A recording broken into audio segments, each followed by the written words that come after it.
अगर AI cameras गिनती सबकी कर रहे हैं और वहां पे वो घोषणा भी हो रही है कि आप चोरों से सावधान रहिए, अपने सामान से सावधान रहिए और आप ध्यान रखिए कि नहीं कोई भी चोर आएगा आपको 20 की नोट दिखाएगा या 50 की नोट दिखाएगा। नोट दिखाने के बाद आपका ध्यान भटकाएगा और जब आपका ध्यान भटक जाएगा तो आपका पॉइंट ले जाएगा। नमस्कार, मैं संजय पांडे और आप देख रहे हैं समाज की बात। और मैं महाकुंभ क्षेत्र में था इसके पहले, तो इतना बड़ा आयोजन है तो उसमें कुछ न कुछ खामियां तो रहेंगी, लेकिन कुछ खामियां इस तरह की हैं कि जिसे सरकार ने अगर देखा जाए तो सही से दूर नहीं किया, और मैं उसको आपको पॉइंट वाइज गिनाऊंगा। जिसमें कि अगर देखा जाए तो जो व्यक्ति आजकल खो जा रहे हैं, तो इसके पहले मेले में क्या हुआ था कि जो खंभे लगे हुए थे, खंभों पर नंबर लगा हुआ था, और अब की बार सिर्फ सेक्टर वाइज लिखा हुआ है और प्रत्येक खंभों पर शायद नंबर नहीं लगा है, जिसके वजह से लोग नंबर वाइज देख करके एक दूसरे से मिल नहीं पा रहे हैं। और आप देखेंगे कि ढेर सारे जोक्स आ रहे हैं मेले को लेकर के, तमाम लोग जोक भी बना रहे हैं। कुछ लोग का कहना था कि अगर 30 से 40 करोड़ लोग मेले में आते हैं तो अगर एक एक रुपया भी हर आदमी से लेंगे तो अपने पास 40 करोड़ रुपया हो जाएगा, और ऐसी तमाम मीम बन रही है। खैर वो तो उनका काम है, लेकिन जो सबसे ध्यान देने वाली बात है वो ये है कि जो वहां की गणना, अब लोगों का कहना है कि जो सरकार गणना करवा रही है कि कुंभ क्षेत्र में प्रतिदिन कितने लोगों ने स्नान किया, आज 3.5 करोड़ ने किया, कल 50 लाख ने किया, और कब कब कितने लोगों ने कितना स्नान किया, तो आखिर इसकी गिनती होती कैसे है? जरूर सवाल उठना स्वाभाविक है, लोग जानना चाहते हो कि सरकार गिन कैसे रही है। तो कहना था प्रशासन का कि जो एआई कैमरे लगे हुए हैं उनको देखते हुए उन कैमरों से गिनती की जा रही है, और साथ में जो घनत्व है, जो जनता का या पब्लिक का जो घनत्व है, जब वो लोग स्नान करने जा रहे हैं तो कितनी घनी आबादी में कितने लोग खड़े हो सकते हैं, इन कई मेथड को ध्यान में रख करके गिनती की जा रही है। खैर ये तो हुआ एआई कैमरे, और हमने आपसे बताया था कितने कैमरे लगे हुए, पूरे क्षेत्र में कैमरे लगे हुए। लेकिन खास बात है तो ये एआई कैमरा जो है तो क्या चोरों को नहीं पहचान पा रहा है क्या? अगर एआई कैमरा गिनती सबकी कर रहे हैं और वहां पे वो घोषणा भी हो रही है कि आप चोरों से सावधान रहिए, अपने सामान से सावधान रहिए, और आप ध्यान रखिए कि नहीं कोई भी चोर आएगा आपको 20 की नोट दिखाएगा या 50 की नोट दिखाएगा। नोट दिखाने के बाद आपका ध्यान भटकाएगा, और जब आपका ध्यान भटक जाएगा तो आपका पॉइंट ले जाएगा।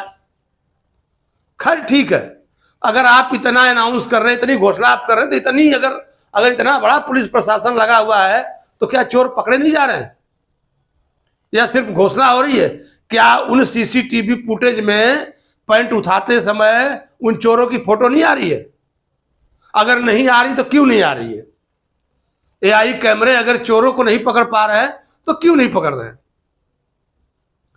और मैं आपको बताता चलूं कि ये तो उसका एक मसला रहा, और दूसरा रहा कि राज्य सरकार ने घोषणा की थी कि जो भी प्रयागराज के अगल बगल के टोल नाके होंगे उन पर जो प्राइवेट गाड़ियां हैं, जो लोग भी महाकुंभ क्षेत्र में आ रहे हैं, उनसे टोल नहीं लिया जाएगा।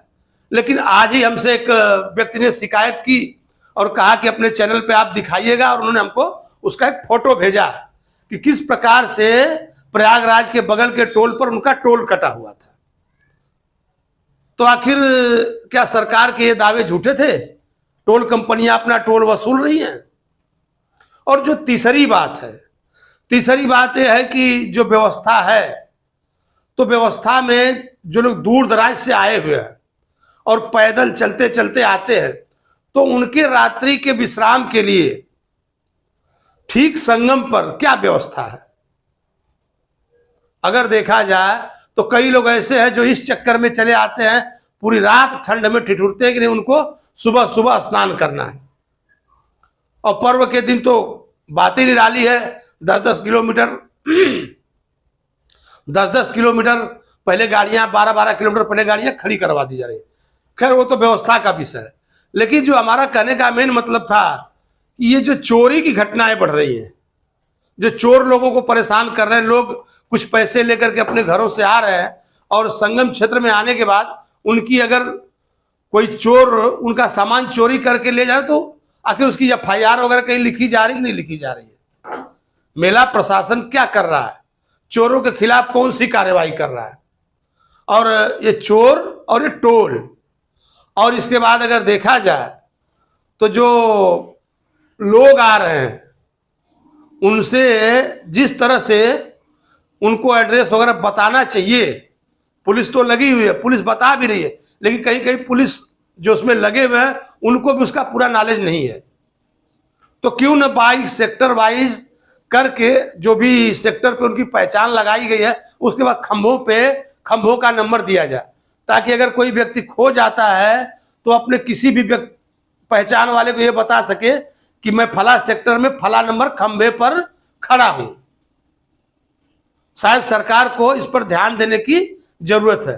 बाकी अगर देखा जाए तो इस इवेंट में बहुत कुछ अच्छी बातें हैं, बहुत ही अच्छी बातें। लोगों का कहना था कि सरकार ने इतना कुछ खर्च किया, उतना खर्च किया, इस पर लोग आ रहे हैं दूर दराज से। तो अगर देखा जाए तो पूरे उत्तर प्रदेश की अर्थव्यवस्था सुधर जाएगी। इतनी आमदनी होगी इस मेले से, तमाम दुकानदारों को आमदनी होगी, तमाम गाड़ी वाले, रिक्शे वाले, बस वाले। अगर देखा जाए तो पूरी सरकार इस आयोजन के बाद मालामाल होने वाली है। और मैं चाहूंगा कि ये जो चोरों वाली समस्या है या जितनी और सारी समस्याएं हैं, इस पर सरकार अपना ध्यान केंद्रित करे। फिर मैं अपने अगले वीडियो में अगर ऐसी कोई समस्या आती है तो उसको लेकर के आपके सामने उपस्थित होऊंगा। तब तक के लिए धन्यवाद।